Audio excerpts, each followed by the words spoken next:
Doon na yung first PMS niya.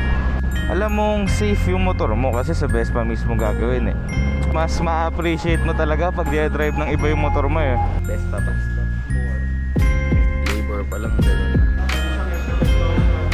So para sa big bike. Mahal talaga yung PMS ng Vespa. Magandang umaga sa inyong lahat. 9:20 AM. Gamit natin yung Vespa at pupunta tayo sa Vespa Marikina para sa kanyang first PMS. Let's go! Airpat na nasa likod lang gamit yung ADV natin kasi di niya pa kabisado yung sa Marikina. Di niya rin alam kung saan yung Vespa doon, kaya nagpasama siya sa atin. Since gano'n naman, sabi ko, sige ako na muna mag-drive ng Vespa. So nung binili ko to, kinausap tayo nung parang nag-aasikaso para doon sa mga PMS voucher. So 1,000 or first month, whichever comes first. Doon na yung first PMS niya. And nung binili ko nga to, since matagal daw talaga yung release ng plate ng ORCR ng papeles, nagbibigay daw talaga ng 1 month na palugit. So yung unang buwan hindi counted sa pagbilang nila nung dun sa first PMS voucher. So bibigyan ka nila ng 1 month na para magantay sa plaka.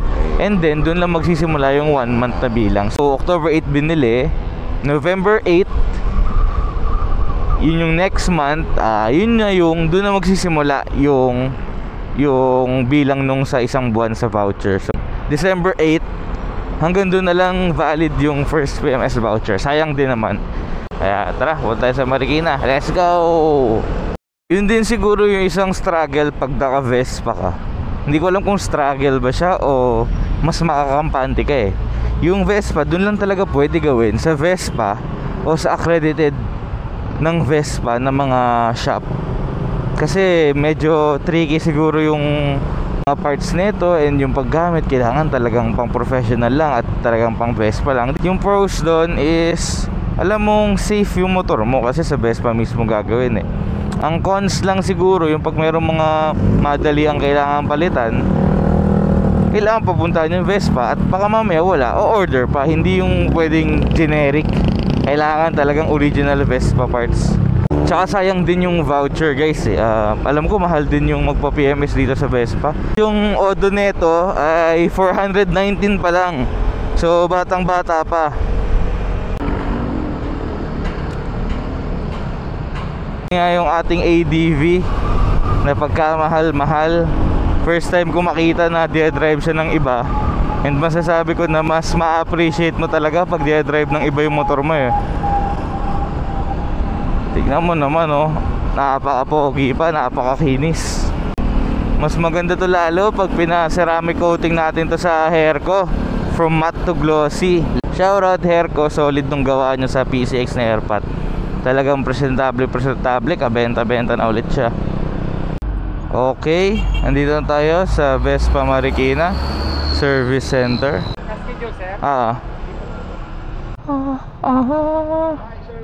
Morning po. Dito lang muna iiwan. Guys, dito na kami sa Vespa. Napapila na rin yung motor na airpad.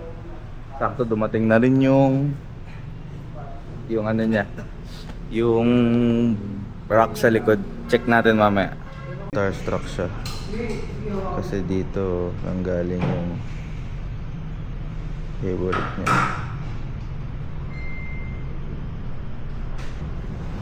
Gagawin daw palit ng gear oil, change oil, filter, tapos libre pa, baling babayaran lang daw ay labor, miscellaneous, tsaka yung iba-ibang ano. Pero iba daw libre dahil sa voucher. Pero ang total pa rin ay 2,655. Vespa pa. More. Labor pa lang, ganun na. Pero minsan lang naman PMS niya. Ginagawa na pala. First PMS. So kung ano nga yung mga ginagawa dyan sa first PMS niyan? Ano lang po, change oil saka palit lang ng gear oil. Yeah, change oil, gear oil lang. Parang same lang sa mga scooter eh, no? Na normal. Pero hindi siya every 1.5, no? Hindi po. Pwede siyang every 5,000, every... So para siyang big bike. Yes, pangkalang rin nun. Pero dalawa. Ito na yung bike rack niya kinabit. Yung bag, pang bag niya. Yung rack. Facebook. Para pwede na malagay ng bag. Yun guys, yun na yung Vespa ni Airpat. Tapos na siya, EPMS. Siya na ngayon magdadrive niyan pa uwi. Dahil sa kanya naman yan. So maraming salamat Vespa Marikina. First BMS ng Vespa Primavera. Tapos na. Okay, let's go. Tara. Pala guys, nakuha na rin natin yung freebies niya na bag rack sa likod. Ayan o, napakaganda. Tingnan nyo naman. So pwede na siya magkaroon ng top box, either plastic or leather. Depende sa kanya kung anong gusto niya.